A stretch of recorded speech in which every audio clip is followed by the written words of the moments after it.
encore le Seigneur. On acclame très très fort le Seigneur Jésus.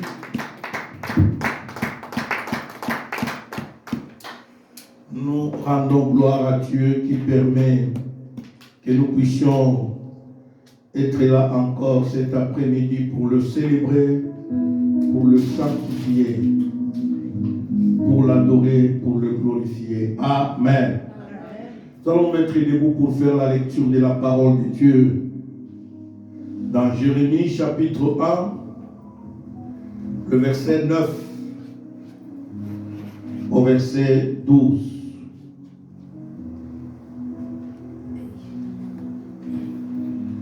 La sœur José peut nous lire cela. Jérémie chapitre 1, verset 9 au verset 12. Je lis au nom du Tu peux Seigneur. commencer au verset 8. Bien sûr. Je lis au nom du Seigneur. Amen. Ne les crains point, car je suis avec toi pour te délivrer, dit l'Éternel. Puis l'Éternel étendit sa main et toucha ma bouche, et l'Éternel me dit, voici, je mets mes paroles dans ta bouche. Alléluia. Regarde, je t'établis aujourd'hui sur les nations et sur les royaumes, pour que tu arraches et que tu abattes, pour que tu ruines et que tu détruises, pour que tu bâtisses et que tu plantes. La parole de l'Éternel me fut adressée en ces mots. Que vois-tu, Jérémie? Je répondis, je vois une branche d'amandier. Et l'Éternel me dit, tu as bien vu, car je veille sur ma parole pour l'exécuter. Parole du Seigneur. Amen. Amen. On acclame très fort le Seigneur Jésus pour la parole. Nous disons merci à Dieu qui permet que nous puissions être là encore cet après-midi pour l'écouter en ces débuts d'année où notre thème de l'année est tiré du livre de Nombres chapitre 13, le 30e verset. Caleb dit, montons et nous y serons vainqueurs. Cette année qui est l'année de la conquête, cet après-midi, je vais parler de quelque chose de très important. Dans le sous-thème de ce soir, je vais parler sur l'esprit de la conquête.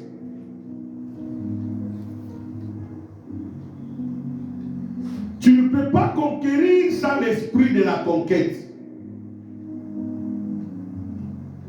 En d'autres termes, tu ne peux pas vaincre sans l'esprit des vainqueurs. Tu ne peux pas posséder sans l'esprit de possession.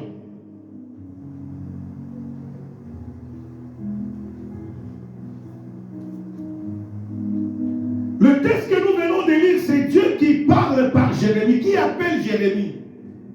Et je l'aime beaucoup ce texte dans le verset 3 et 4. Dieu appelle Jérémie et Jérémie répond à Dieu, non, je suis un enfant. Alléluia. Amen. Je ne sais pas parler, mais Dieu dit quelque chose à Jérémie. Pendant que tu étais une masse informe dans le ventre de ta mère, moi l'Éternel, je te connaissais déjà. Pas seulement je te connaissais, je t'avais déjà appelé et établi comme prophète des nations. D'où la première des choses qu'il faut comprendre dans l'esprit de la conquête, c'est connaître son identité selon Dieu.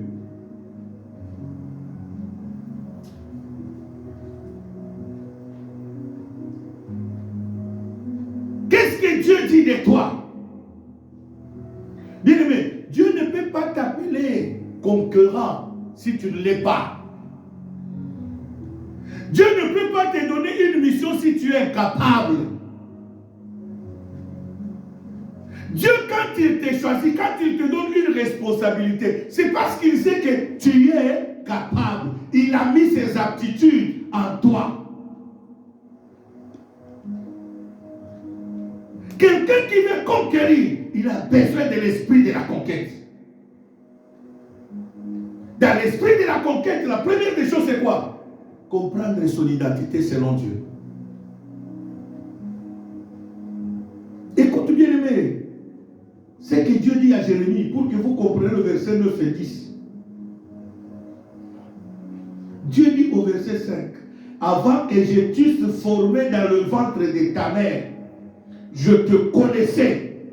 Avant que tu fusses sorti de ton sein, je t'avais consacré, je t'avais établi comme prophète des nations. D'où bien aimé, si je veux bien interpréter ce verset, c'est pour dire que pendant que toi tu étais peut-être au Congo, en Afrique, Dieu savait que tu seras au Canada et Dieu savait que tu seras membre de cette église. Je l'ai toujours dit, bien aimé, dans des exemples des fois très banals. Commençons par analyser de chez toi jusqu'ici, il y a combien d'églises sur la route? Pourquoi Dieu ne t'amène pas dans ces églises? Prenons l'exemple des sœurs José qui vient de Saint-Eustache. De Saint-Eustache jusqu'à Montréal, tu traverses même Laval. Il y a combien d'églises d'abord à Saint-Eustache? Il y a combien d'églises à Laval? Il y a combien d'églises même à Saint-Laurent? Mais tu traverses tout ce chemin-là pour venir ici. C'est pour te montrer comment Dieu t'avait destiné à quelque chose. Donc ma soeur, mon frère, si tu veux bien conquérir, commence par comprendre l'esprit de la conquête. Qu'est-ce que Dieu veut parler par contre? Qu'est-ce que Dieu me veut? Pourquoi Dieu a voulu que cette année soit l'année de la conquête? Parce que Dieu sait que tu es capable. Mais toi-même, tu ne t'acceptes pas. Toi-même, tu ne t'acceptes pas. Tu ne crois même pas à toi-même. Voilà pourquoi les choses ne changent pas. Commence par changer d'abord ta mentalité. Deuxième des choses, changer sa mentalité. Première des choses, comprendre son identité selon Dieu, pas selon toi. Souvent nous avons l'habitude, même devant des problèmes, on fait une fausse modestie, d'humilité. Oh non, je ne peux pas. Oh, tu sais, moi, je ne sais pas. Non, bien-aimé. Pourquoi on n'a pas choisi tout le monde, on t'a choisi toi? Pourquoi Dieu n'a pas permis que cela arrive à telle personne, que ça arrive à toi? Vous savez, des fois, même des problèmes que nous avons dans la vie, Dieu sait comment permettre. Ce n'est pas pour la Bible dit, tout concourt quoi? Au bien de ceux qui aiment quoi? Dieu. Pourquoi Dieu n'a pas permis que telle personne aille là-bas? Il a voulu que ça soit toi.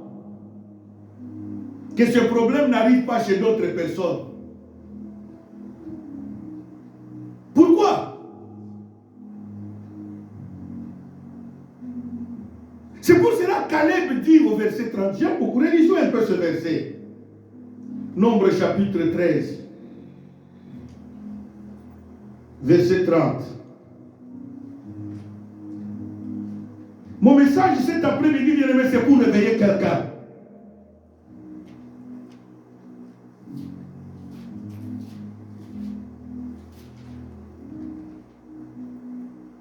Caleb fit taire le peuple qui murmurait contre Moïse. Il dit, montons, emparons-nous du pays. Nous y serons vainqueurs.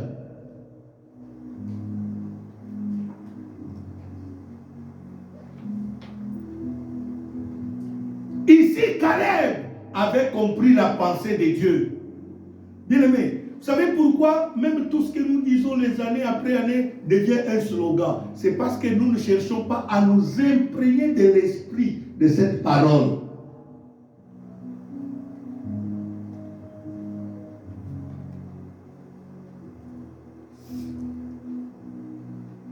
C'est ça le problème. L'une des choses que j'apprécie à nos amis les Américains. Ils ont cette fierté de dire qu'un Américain ne peut pas être dominé par n'importe qui. C'est comme ça que vous avez vu même le slogan de Trump pendant la campagne. Il a dit, je suis venu faire de l'Américain grand. Il faut qu'un Américain comprenne que toi tu es le super. Tu dois dominer quoi? Partout. C'est ainsi que même dans la tête d'un Américain qui est né aujourd'hui, lui il sait qu'un Américain ne peut pas être dominé par n'importe qui. Enfants de Dieu, réveillons-nous. Quel Dieu que nous avons? Quel Dieu que tu as? C'est Dieu-là voit que cette année tu dois conquérir. Il sait, même si toi tu te dis que je suis le faible de tout le monde. Je suis la risée de tout le monde. Mais Dieu ne voit pas de ça en toi. C'est comme ça qu'il a dit à Jérémie. Pendant que Jérémie faisait des discussions avec Dieu. Oh, tu sais, Seigneur, choisis-nous. Même Moïse. Quand Dieu l'a choisi pour aller libérer les enfants d'Israël en Égypte. Moïse a dit, Seigneur, tu sais que je bégaye. Je ne sais pas parler. Choisis une autre quoi. Dieu ne dit pas qu'il y avait des gens. Ce n'est pas que Dieu manquait des gens, bien-aimés. Ce n'est pas que Dieu ne connaissait pas que Moïse ne sait pas bien parler. Dieu connaissait les faiblesses de Moïse. Mais Dieu dit à Moïse, c'est toi que j'ai choisi qui dois aller libérer quoi, hein? Mon peuple. Seigneur, je ne sais pas parler. Ce n'est ni d'aujourd'hui ni d'hier. Dieu dit, mais je connais tout ça.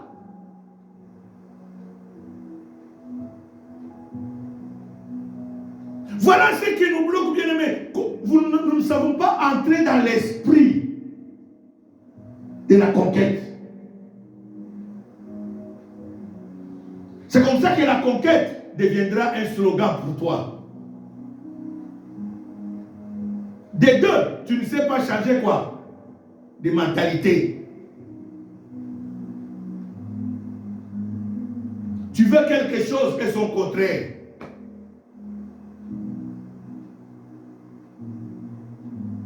Ici, Caleb, pendant que les autres disaient, oh, tu sais là où nous sommes allés, nous avons vu les géants, les fils d'Anak, les ceci, les cela.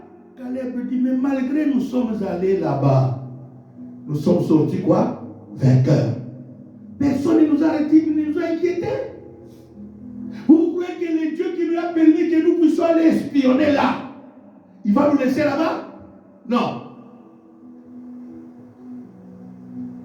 C'est pour cela que Caleb dit, montons, emparons-nous du pays. Nous y serons quoi? Vainqueurs. Pourquoi? Parce que Caleb avait l'esprit de la conquête.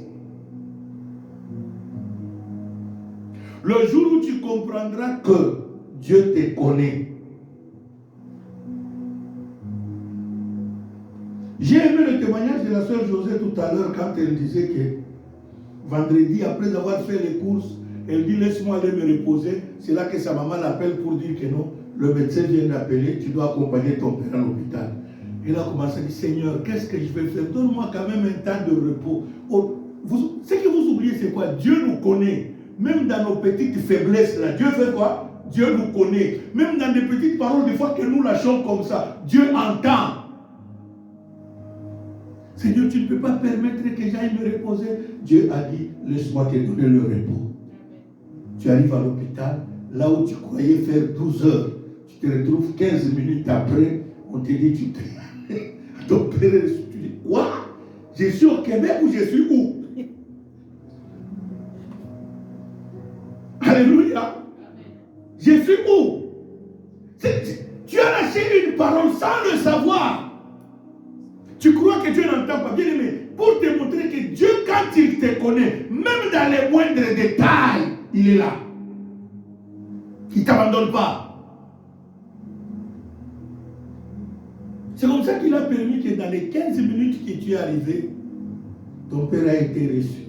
Ton père a été traité. On a décidé qu'il soit quoi? Gardé en observation. C'est pour dire que toi tu peux quoi? Retourner, va te reposer parce que tu réclamais le repos. Seigneur, donne-moi le repos, vraiment, Seigneur, qu'est-ce que je vais faire? Dis, laisse-moi te donner le repos. Tu t'amènes le plus fort. C'est pour cela qu'on dit, tout concourt à quoi?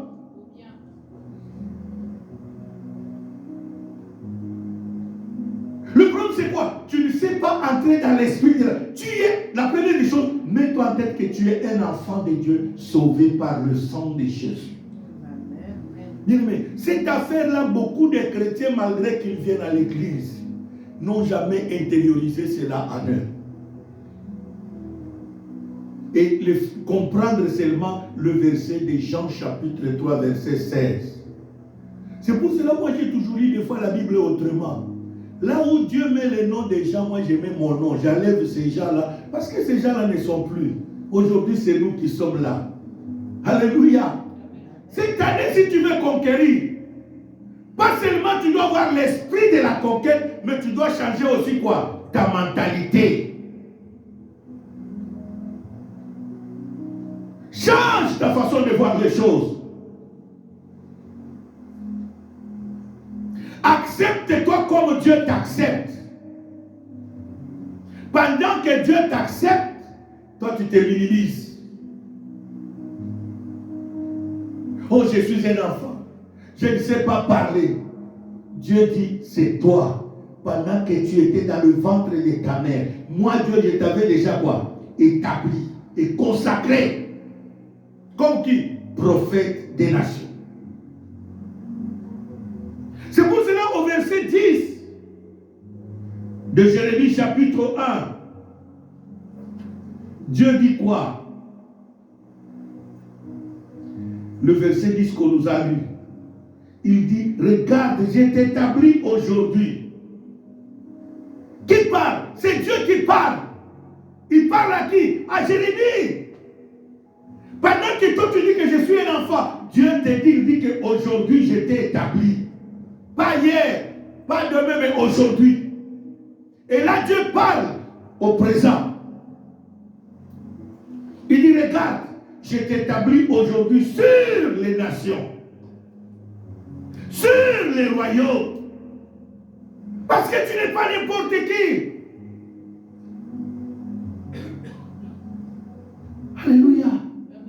Ma soeur, mon frère, tu n'es pas n'importe qui. Réveille-toi.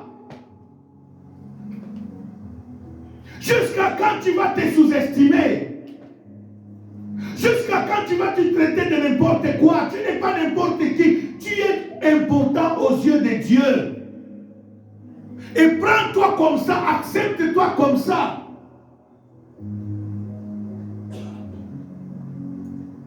Des fois même quand je voyage, bien aimé, je descends de l'avion, je regarde tout le monde qui sort. Je dis dans mon cœur, est-ce que vous savez que c'est à cause de moi que vous êtes arrivés à vie? Il t'emmène plus fort. Amen. Parce que vous ne savez pas qui était avec vous. Quoi. Même si tu es en première classe en business, moi je suis en économie, mais je suis important que toi. Bien, accepte-toi comme ça. Tu vas voir que les choses vont quoi? Changer. Accepte-toi que tu es la prunelle de l'œil de Dieu.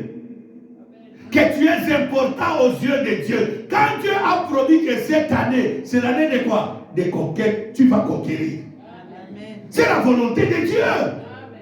C'est pas pour rien, bien aimé, que Dieu a donné cela. C'est toi qui dois entrer dans l'esprit de la conquête. Tu dois avoir l'esprit de la conquête. Avoir l'esprit de la conquête, c'est quoi? Comprendre ton identité comme Dieu t'appelle. Que je suis conquérant. Je suis quoi? Conquérant. Cette année, je vais conquérir. Je vais prendre possession de beaucoup de choses. C'est mon année cette année. Alléluia. Tu te dis que cette année, c'est mon année.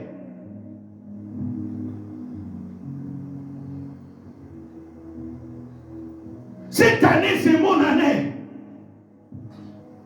Que le diable le veuille ou pas, cette année, c'est mon année. Que les sorciers le veulent ou pas, même quand tu te réveilles, réveille-toi en conquérant. Même quand tu pries, prie en conquérant. Même quand tu chantes, tu loues le Seigneur, même quand tu danses, danse en conquérant. Comment un conquérant danse?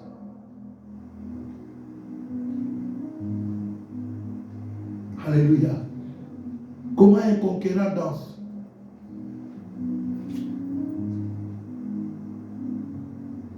Comment un conquérant danse? Bien-aimé, même dimanche passé, je lui ai donné ce témoignage, bien-aimé. Ça m'a toujours écœuré. Deux fois, je regarde ce témoignage, je dis, waouh, je comprends pourquoi la Bible dit, les gens de ce monde sont plus intelligents que nous les chrétiens. Nous ne connaissons pas la valeur que nous avons. Alléluia. Amen. Tu ne connais pas ta valeur. Tu ne connais pas ce que tu es. Tu ne te connais pas. Pas seulement tu ne te connais pas, tu ne t'acceptes pas toi-même.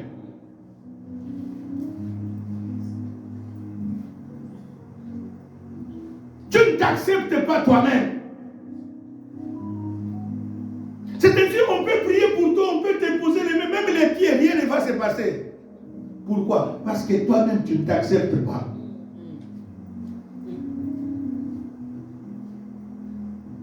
Alléluia.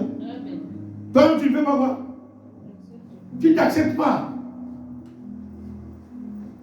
Et qui va te faire accepter toi-même? Parce que ça commence là.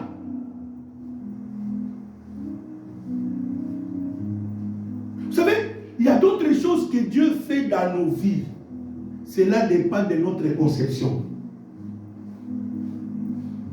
Dieu nous attend jusqu'au jour où nous allons comprendre que nous ne sommes pas ce que lui veut. C'est alors qu'il va changer les choses. Alléluia. C'est alors qu'il va quoi? Changer. Des fois, je me pose la question, des fois, on nous envoie même des choses pour rire sur les réseaux sociaux. Mais des fois, tu ne comprends pas le message qui est derrière ce rire-là. Qui est derrière ce message.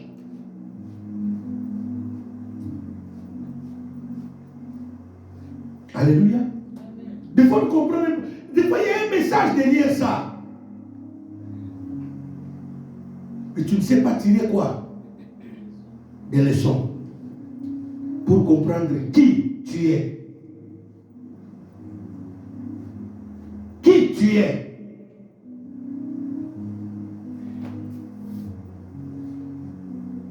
Dis-le, ça commence par s'accepter soi. Accepte-toi toi-même. Tu ne peux pas, ce n'est pas prier, la Bible dit. C'est lui qui est fidèle dans les petites choses, laissera aussi quoi? Comment les petites choses que Dieu te donne, tu n'es pas content? Comment tu seras content dans les... Qu'est-ce qui te garantit que quand tu auras les grandes, tu seras content? Commence par être content des petites choses que tu as. Le souffle de vie que Dieu te donne gratuitement, là, tu n'es pas quoi? Content. C'est seulement des millions que Dieu va te donner, tu vas accepter? Tu ne sais pas reconnaître le petit souffle là que Dieu t'a quoi? Que toi tu considères comme petit là. Tu ne sais pas accepter ça. Comment veux-tu des grandes choses?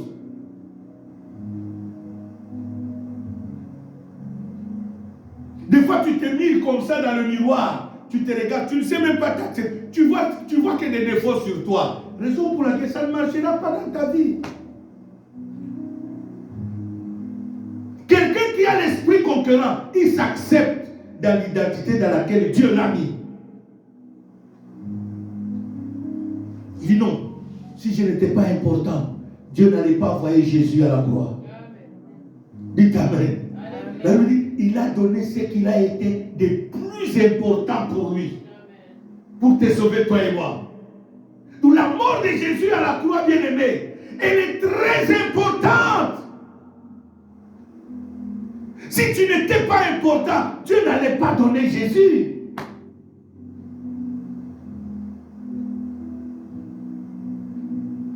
Car Dieu a tant aimé le monde qu'il a donné quoi? Son Fils unique.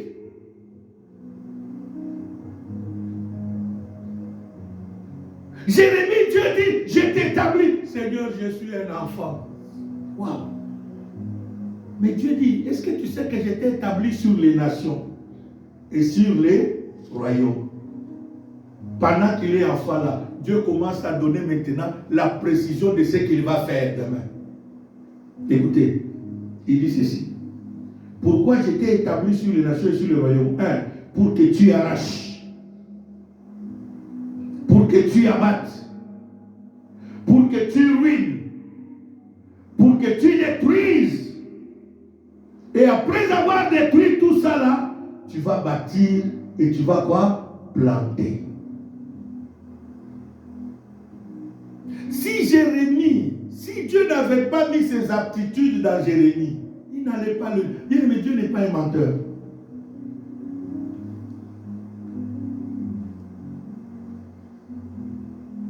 Dieu n'est pas quoi? Un menteur.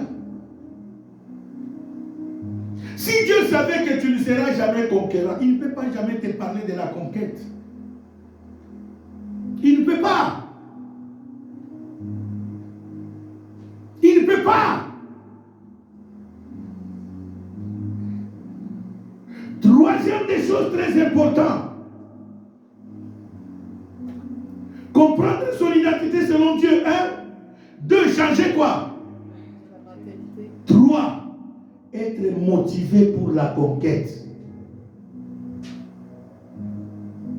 Le changement de mentalité produit en nous la motivation. Quelqu'un qui s'accepte, ça le motive.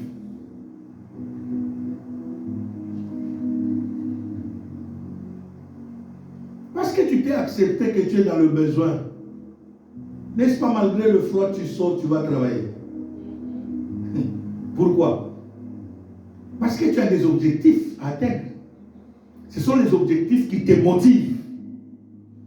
Malgré la neige, même si cette année on n'a pas reçu beaucoup de neige, même quand nous recevons 35-40 cm de neige, le matin tu te lèves, très tôt le matin encore, tu déneiges la voiture, tu vas même arriver au travail 15 minutes avant. Même pas en retard. Tu es motivé pourquoi? Parce que tu sais ce que tu cherches. C'est tes objectifs qui te motivent.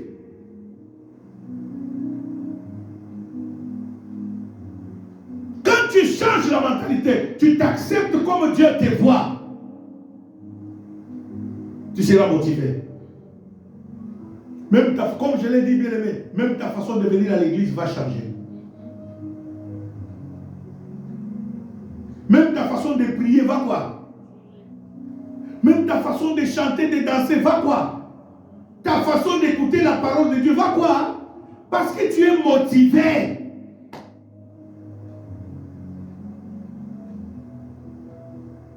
Tu es motivé.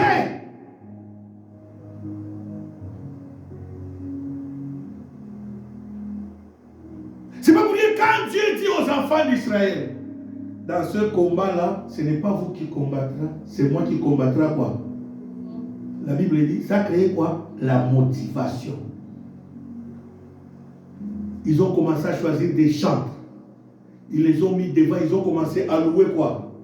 Dieu. Pourquoi? À danser. Parce que Dieu, prenez l'exemple seulement dans l'histoire de David. C'est là que j'ai compris les choses. Les Philistins font la guerre aux enfants d'Israël et ils arrachent. Ils arrachent quoi? L'arche de Dieu. Et la Bible dit, quand l'arche de Dieu est arrivée dans le temple de leur Dieu s'est écroulé par terre, il s'est cassé. Il a commencé à donner, le Dieu d'Israël a commencé à donner des maladies chez les Philistins. Et les Philistins ont appelé quoi? David, viens chercher quoi? L'arche de ton Dieu. David a pris l'arche de Dieu, il l'a amené. Mais il a commis une erreur.